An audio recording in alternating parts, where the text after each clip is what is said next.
नमस्कार, मैं शाश्वत हूँ और इस वक्त हम मौजूद हैं काशी हिंदू विश्वविद्यालय में बीएचयू के मीरा कॉलोनी में। हम प्रतिमा मैम के साथ हैं। प्रतिमा मैम का बीते सप्ताह भर से इनके पहल के बाद बीएचयू प्रशासन के एक निर्णय की बहुत चर्चा हो रही है।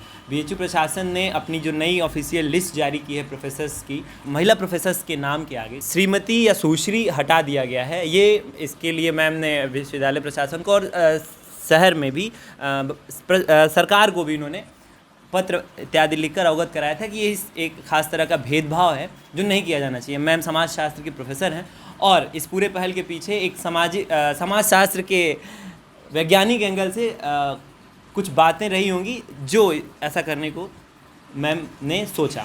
हम सीधे बात करते हैं और जानते हैं कि पहली बात तो ये करने के पीछे क्या कारण था मैम, दूसरा ये कि अब जो इस पर चर्चा हो रही है उसको आप कैसे देख रही हैं? धन्यवाद बेटा। और एक्चुअली ये सोचने के पीछे बहुत सारे कारण हैं। चूँकि मैं समाजशास्त्र की हूँ तो हर एक चीज़ को मैं उस एंगल से देखने का प्रयास करती हूँ, क्योंकि समाज बहुत जटिल है और समाज की बारीकियाँ समाजशास्त्र का विद्यार्थी समझे तो ये हमारी मतलब सामाजिक प्राणी होने के नाते तो जिम्मेदारी है, लेकिन ये हमारी प्रोफेशनल ड्यूटी भी है। तो जब हम उस नज़र से जाते हैं तो हम ये देखते हैं कि जो हमारा मैरिटल कंडीशन है, स्टेटस है, वो बस नाम के लिए नहीं है, वो बहुत कुछ डिसाइड करता है। इवन वो हमारी प्योरिटी और इम्प्योरिटी डिसाइड करता है। आपने फाइल किया था ये अक्टूबर 2020 में, हाँ अच्छा। अक्टूबर 2020 में ठीक है। जो है मैंने इसको वीसी सर को मेल किया था। तो 1-1.5 महीने तक कोई इस पर रिस्पांस नहीं आया। तो मैं ये भी बात समझती थी कि वीसी सर के पास कई सारे मेल जाते होंगे तो हो सकता है इग्नोर हो गया हो। तो मैं वो प्रिंट आउट लेकर उनसे मिलने गई थी और मैं बता रही हूँ वो इतने खुश हुए थे, मुझे आज भी उनका चेहरा नहीं भूलता है भटनागर सर का, कि मतलब वो बस वो खुश ही होकर के बोले जा रहे थे। उन्होंने मुझे अपनी वाइफ की भी स्टोरी बताई कि मतलब किस तरह से वो काम करती हैं, सोचती हैं, और ही वॉज़ वेरी हैप्पी कि मतलब यहाँ पर बनारस में और बीएचयू में इस तरह की पहल हो रही है। तो उन्होंने तुरंत उस पर रिमार्क दिया। मैं पढ़ तो नहीं पाई, लेकिन मैं देख रही थी कि 3-4 लाइन का रिमार्क किया। और उनके बगल में सौमिक जी खड़े थे, उनके ऑफिस क्लर्क शायद हैं सौमिक जी, जो अब वहाँ पर नहीं है, उनका ट्रांसफ़र हो गया, लेकिन उनको उन्होंने दिया ये मैटर और बोला कि इस पर काम करो। फिर सर ने मेरे बारे में भी पूछना शुरू किया कि आप क्रांतिकारी लगती हैं, आप अच्छा। जेंडर एक्टिविस्ट हैं क्या? ये सवाल का जवाब आपने कैसे दिया और कैसे देती हैं, इस पर भी हम आएंगे। नहीं, हंसते हुए सर ने बोला कि आप तो बड़ी क्रांतिकारी विचारों की हैं, आप जेंडर एक्टिविस्ट हैं। मैंने कहा नहीं सर, एकदम साधारण सी औरत हैं जिसने वो कह दिया जो उसको ख़राब लगता था बस। और बाकी आप मेरे संस्था के फर्स्ट पर्सन हैं, मेरे गार्जियन हैं, तो मैं आपसे नहीं कहूँगी तो किससे कहूँगी। और उसके बाद बहुत पॉजिटिवली उन्होंने रिएक्ट किया। फिर मेरे को कुछ मतलब कोरोना वगैरह हो गया, मैं भी बहुत बीमार थी। बाद में मैंने रियलाइज़ किया कि चीज़ें धीरे धीरे सॉर्ट आउट हो रही हैं। हाँ, ये मैं ज़रूर कहना चाहूँगी कि मेरे पास कोई सर्कुलर नहीं आया ऐसा, लेकिन चीज़ें बदल गई हैं। अब विश्वविद्यालयों का एक अपना तरीका है और हमारे ऑब्जर्वेशन में तो यही है कि इस पर्टिकुलर यूनिवर्सिटी में कुछ बदलाव जो होने होते हैं वो बिना किसी सर्कुलर के धीरे से कर दिए जाते हैं और वो एक्सेप्ट हो जाते हैं। पहली बात तो ये। दूसरा ये कि अगर मतलब ये अगर वीसी के 4 लाइन लिख देने के बाद ये बदलाव हुआ तो क्या सच में ये इतना आसान था? की बात होती है या ऑब्जर्वेशन की बात होती है। जब मैंने ये कदम उठाया और जब मुझे सक्सेस मिली तो मेरे पास इतने सारे लोगों का कॉल आया। मेरी फ्रेंड्स भी बोली कि यार मुझे भी बुरा लगता था।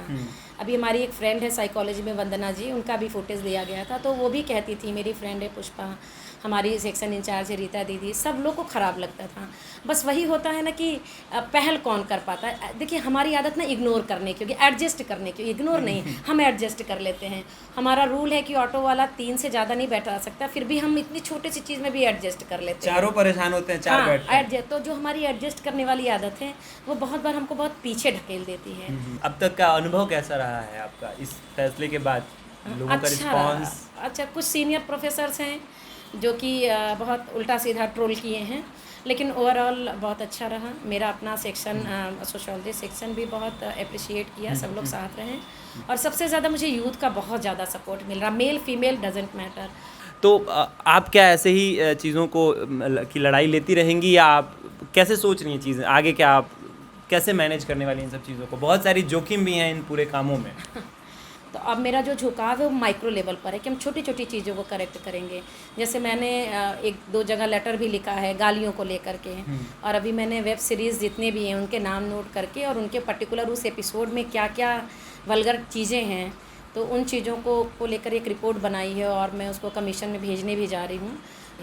विश्वविद्यालय वगैरह को इससे पहले सोचना चाहिए। ये एक बात आती है कि यूनिवर्सिटी का तो कैंपस जो है दुनिया से, आसपास की दुनिया से 10-20 साल आगे की बातचीत में होता है।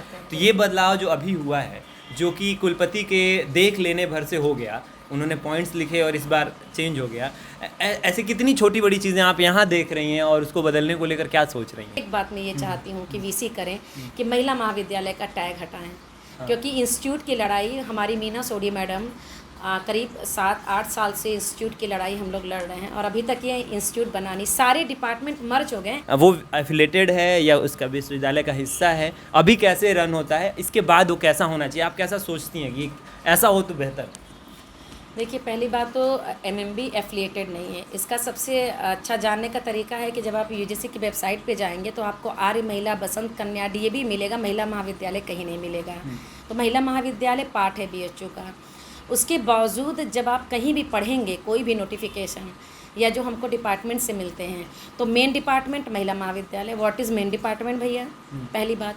दूसरी बात, जब ये बीएचयू इस्टेब्लिश हुआ था बेटा तो कृषि कॉलेज था, लॉ कॉलेज था, सामाजिक विज्ञान कॉलेज था, ठीक है। आज भी आप विधि कॉलेज पढ़ सकते हैं वहाँ पर। महिला महाविद्यालय था। मालवीय जी ने महिला महाविद्यालय इसलिए इस्टेब्लिश किया था कि उस समय लड़कियों का पढ़ना आम नामुमकिन था।